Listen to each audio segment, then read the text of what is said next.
ప్రత్యేకంగా నూతన సంవత్సర శుభాకాంక్షలు, వచ్చే వారంలో రానున్నటువంటి పొంగల్ సంక్రాంతి పండుగ అడ్వాన్స్గా శుభాకాంక్షలు తెలియజేస్తా ఉన్నాను. ఈ యొక్క ప్రాజెక్టు పూర్తి కావడానికి సహకరించినటువంటి స్థానికంగా ఉన్నటువంటి అధికారులందరికీ కూడా ముందుగా ధన్యవాదాలు తెలియజేస్తా ఉన్నాను. ఈ యొక్క రైల్వే స్టేషన్ నిర్మాణంలో వేలాది మంది కార్మికులు గత 21 నుంచి కూడా కష్టపడి డే అండ్ నైట్ కష్టపడ్డారు. ఆఫీసర్సు, కార్మికులు, వాళ్ళకు కూడా ఈ సందర్భంగా ధన్యవాదాలు తెలియజేస్తా ఉన్నాను. ముఖ్యంగా మన దేశ ప్రధానమంత్రి నరేంద్ర మోడీ గారు, రైల్వే శాఖ మంత్రి అశ్విని వైష్ణవ్ గారు తెలంగాణకు రైల్వేకి సంబంధించి ఏది అడిగినప్పటికీ కూడా ఏమాత్రం వెనుకడుగు వేయకుండా అన్నీ ఒకటి తర్వాత ఒకటి చేస్తూ వచ్చారు. ఇప్పటికే మనకు మరి ఈ యొక్క రైల్వే శాఖ మంత్రి చెప్పడం జరిగింది, సోమన్న గారు తెలంగాణకి ఏమేం చేస్తూ ఉన్నాము. మనకు తెలుసు రైల్వే ఈరోజు ట్రాన్స్పోర్ట్ రంగానికి జీవనాడి లాంటిది. అలాంటి రైల్వే వ్యవస్థ గత 10 ఏళ్లలో అనేక రకాలుగా అభివృద్ధి చెందుతూ ఉంది. అందులో ముఖ్యంగా కొత్త రైల్వే లైన్లు, రైల్వే స్టేషన్స్ ఆధునీకరణ, ఎలక్ట్రిఫికేషన్ లాంటి అనేక కార్యక్రమాలు కూడా డబ్బులకు ఏమాత్రం ఆలోచన చేయకుండా వేగవంతంగా అభివృద్ధి చేస్తూ ఉన్నాము. ఇందులో భాగంగానే ఈ చర్లపల్లి రైల్వే స్టేషన్ నేను ఈ రోజుతో సుమారు 6వ వచ్చాను ఇక్కడికి. 21 నుంచి వస్తూ ఉన్నాను. కాబట్టి ఈ రకంగా ఇలాంటి అద్భుతమైనటువంటి రైల్వే స్టేషన్ ఈ యొక్క ప్రాంతంలో రావడము, ఎందుకంటే హైదరాబాద్ నగరము రోజు రోజుకు అభివృద్ధి చెందుతూ ఉంది. 3 టెర్మినల్స్ ఉన్నాయి మనకి ఇప్పటికే, సికింద్రాబాదు, నాంపల్లి, కాచిగూడ. అన్ని ట్రైన్స్ కూడా సిటీ లోపలికి రావాల్సినటువంటి అవసరం ఉంది. ఈరోజు సిటీ అవుట్స్కర్ట్స్ పెరుగుతున్నటువంటి నేపథ్యంలో ఈ యొక్క టెర్మినల్ రావడంతో ఈరోజు మనము అందరం కూడా సిటీకి వెళ్ళి సిటీలో ట్రాఫిక్ ఇబ్బంది పడకుండా అవుట్స్కర్ట్స్లోనే ఇక్కడనే దిగి ఇక్కడ నుంచి రింగ్ రోడ్ ద్వారా హైదరాబాద్ చుట్టుపక్కల ప్రాంతాలకు, హైదరాబాద్ చుట్టుపక్కల జిల్లాలకు వెళ్ళడానికి ఎంతో ఉపయోగంగా ఉంటుంది. కాబట్టి ఈ యొక్క టెర్మినల్ రానున్న రోజుల్లో కీలక పాత్ర పోషిస్తుంది. అంతేకాకుండా ఈరోజు మరి 413 కోట్లతో నిర్మించినటువంటి ఈ యొక్క టెర్మినల్ రానున్న రోజుల్లో గూడ్స్ సంబంధించినటువంటి వస్తు రవాణా కూడా చాలా ఉపయోగపడతా ఉంది. దాని ద్వారా మన తెలంగాణకి ఎంతో లాభం జరిగేటువంటి అవకాశం ఉంది. అంతేకాకుండా ఈరోజు మనం చూస్తూ ఉన్నాము, ఈరోజు ఈ యొక్క రైళ్లు ఈరోజు అనేకమైనటువంటి ట్రైన్స్ ఇక్కడ నుంచే ప్రారంభమవుతాయి. ఎంఎంటీఎస్ కూడా ఇటు నుంచి గట్కేస్కి వెళ్ళేటువంటి అవకాశం ఉంటుంది. అంతేకాకుండా ఈరోజు మనం చూస్తూ ఉన్నాము, ఈరోజు ఇక్కడ ఏ రకమైనటువంటి వసతులు ఉన్నాయో ఇది అయిపోయినాక మీరు స్వయంగా ప్రారంభోత్సవం అయిన తర్వాత, మోడీ గారు ప్రారంభించిన తర్వాత అందరూ కూడా రైల్వే స్టేషన్ ఒకసారి చూడండి. ఇదొక ట్రయల్ మాత్రమే, అసలు పండుగ ముందుంది. ఈ రాష్ట్రంలో, ఈ దేశంలో మరి సుమారు మరి చాలా పెద్ద ఎత్తున 1300 పైగా రైల్వే స్టేషన్స్ కొత్త మోడల్గా డెవలప్ చేస్తూ ఉన్నాం. మన సికింద్రాబాద్ రైల్వే స్టేషన్ చాలా అద్భుతంగా రాబోతూ ఉంది. 720 కోట్ల రూపాయలతో ఈ సికింద్రాబాద్ స్టేషన్ వస్తుంది. 350 కోట్ల రూపాయలతో నాంపల్లి రైల్వే స్టేషన్. స్వయంగా ప్రధానమంత్రి గారు సికింద్రాబాద్ స్టేషన్కి వచ్చి ఆ యొక్క నూతన రైల్వే స్టేషన్కు భూమి పూజ చేశారు.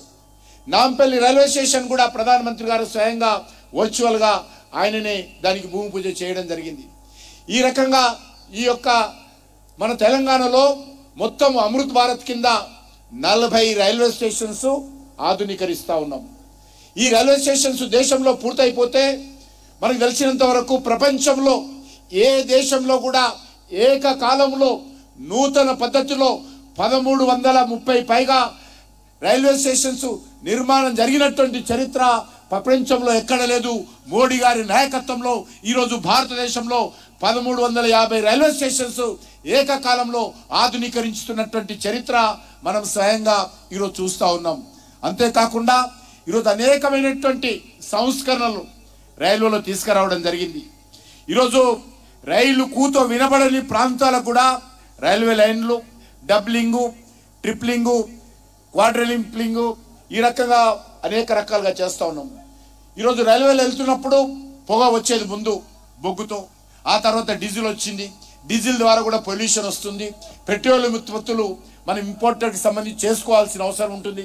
కాబట్టి ఈరోజు దశల వారీగా డీజిల్ తగ్గించి 100% తెలంగాణలో ఈరోజు ఎలక్ట్రిఫికేషన్ చేయడం జరిగింది.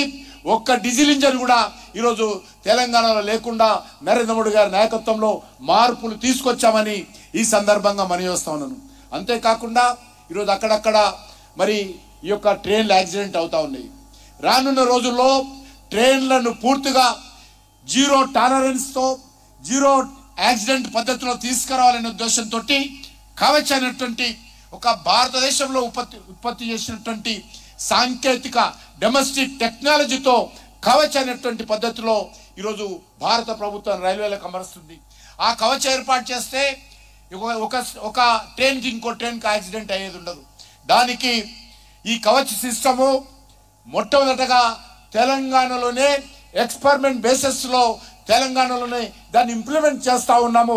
లింగంపల్లి, వికారాబాద్, వాడి, బీదర్ సెక్షన్లో సౌత్ సెంట్రల్ హైవే పరిధిలో ఆ యొక్క కవచ్ను కూడా ఇంప్లిమెంట్ చేస్తా ఉన్నామనే విషయాన్ని ఈ సందర్భంగా మనయోస్తున్నాను. వందే భారత్ ట్రైన్లు 5 ట్రైన్లు ఈరోజు మన హైదరాబాద్కి ఇవ్వడం జరిగింది. సికింద్రాబాద్కు ఇక్కడ నుంచి బెంగళూరు కానీ, వెంకటేశ్వర స్వామి దర్శనానికి వెళ్ళేటువంటి తిరుపతి కానీ, విజయవాడ కానీ, విశాఖపట్నం కానీ వందే భారత్ ట్రైన్లు వచ్చాయి. అంతేకాకుండా త్వరలోనే వందే భారత్ స్లీపర్ వచ్చినట్లయితే బాంబే లాంటి ప్రాంతానికి ఈ యొక్క వందే భారత్ తీసుకెళ్లేటువంటి ప్రయత్నం కూడా త్వరలోనే చేయబోతా ఉన్నాం ఈ సందర్భంగా మనయోస్తున్నాను. అంతేకాకుండా ఈరోజు అనేక రకాల ఈ యొక్క తెలంగాణ అభివృద్ధి కోసం భారత ప్రభుత్వం ప్రయత్నం చేస్తూ ఉందనే విషయాన్ని ఈ సందర్భంగా మనయోస్తున్నాను. ఈరోజు మనకు తెలుసు ఇది గ్లోబల్ సిటీ. ఈ యొక్క హైదరాబాద్ ఎమర్జ్ అవుతా ఉంది.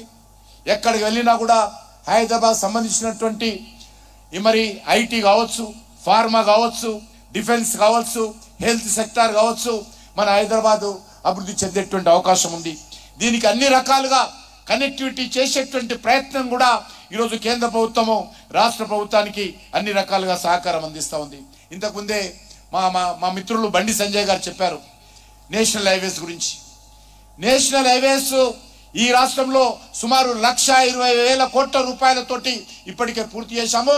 మరొక 80,000 కోట్ల రూపాయలు ఖర్చు పెట్టబోతా ఉన్నాం. తెలంగాణలో 33 జిల్లాలుంటే 32 జిల్లాలకు జాతీయ రహదారులతో అభివృద్ధి చేశాము. ఒక పెద్దపల్లి ఒకటి మిగిలిపోయిందని ఈ సందర్భంగా మనం చేస్తా ఉన్నాను.